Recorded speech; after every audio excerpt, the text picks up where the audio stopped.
ఇక్కడ నిన్న సోషల్ మీడియాలో చాలా టీవీ న్యూస్ ఛానల్లో ఈ వార్త బాగా వైరల్ అయింది.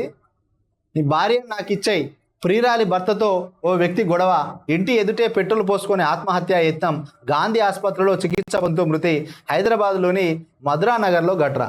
వీనికి వీడు తాగుబోతుగాడు ఉన్నాడు, పెళ్ళైన ఆమెను లవ్ చేస్తున్నాడట. సో వాళ్ళ భర్త దగ్గరికే పోయి నీ భార్య నాకు ఇచ్చే నేను పెళ్లి చేసుకుంటా, మంచిగా చూసుకుంటా, జీవితాంతం మంచిగా సాదుకుంటా అని చెప్తే అక్కడ వాళ్ళ భర్తకున్ను ఆ ప్రియురాలి భర్తకున్ను వీనికి గొడవ అయిందట. ఇద్దరు కొట్టుకునే పరిస్థితి వచ్చింది. వీడు ఏం చేసిందంటే వాళ్ళని బెదిరించడానికి పెట్రోల్ పోసుకొని చచ్చిపోతానని బెదిరించాడు. పెట్రోల్ పోసుకున్నాడు.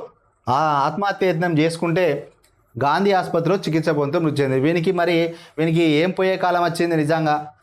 అది నిజంగా పెళ్లి చేసుకోవాలనుకుంటే ఎక్కడన్నా అవయ సూచనలు చేసుకోవాలి, లేకపోతే మంచిగా జీవితంలో సెట్ అయినాక నిజంగా నచ్చిన అమ్మాయిని చూసుకొని పెళ్లి చేసుకోవాలి. కానీ పెళ్ళైన కూడా పెళ్లి చేసుకుంటారంటే ఈ రోజుల్లో ట్రెండ్ మరీ దారుణంగా ఉన్నది.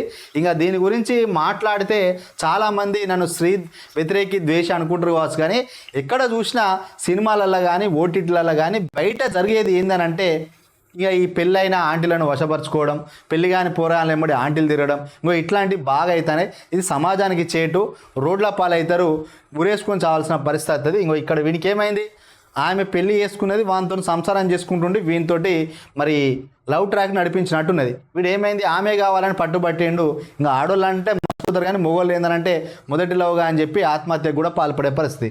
వీడు ఏమున్నది, ఆత్మహత్యగా చేసుకున్నాడు, చనిపోయాడు, కథం కాటంలో కలిసిపోయినాడు. ఇక్కడ ఎందుకు చెప్తున్నానంటే సమాజంలో మరీ ఎందుకు చెప్తున్నానంటే జీవితం అనేది చాలా విలువైనది.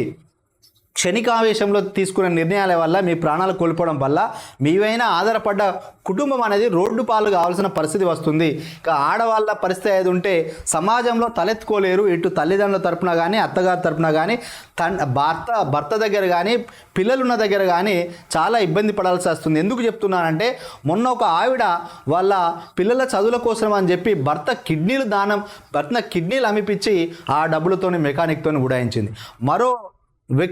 మరో మహిళ ఏం చేసిందంటే సేమ్ అదే విధంగా భర్త యొక్క ఇల్లును అమ్మేపించి ఆ అమ్మిన డబ్బులతోటి బ్యాంకులో ఆమె అకౌంట్లో పెట్టుకొని ఆమె కూడా వేరే అతనితో వెళ్ళిపోయింది. అని అంటే ఈ మధ్య కుటుంబ సంబంధాలు ఏ విధంగా మంట కలిసిపోతున్నాయి, రోడ్డున పాలవుతున్నాయి అనేది ఎందుకు చెప్తున్నా అంటే కొంతలో కొంత మార్పైన రావాలి. రెండు చేతులు జోడిస్తేనే చప్పట్లు ఏ విధంగా వేస్తాయో ఆడవాళ్ళదే తప్పనిలేం, మగవాళ్ళదే తప్పనిలేం. ఇద్దరు కలిసి చేసే తప్పు వల్లనే ఈ విధంగా రోడ్ల పాలవుతారు, బజార్కి ఎక్కుతారని చెప్తున్నా.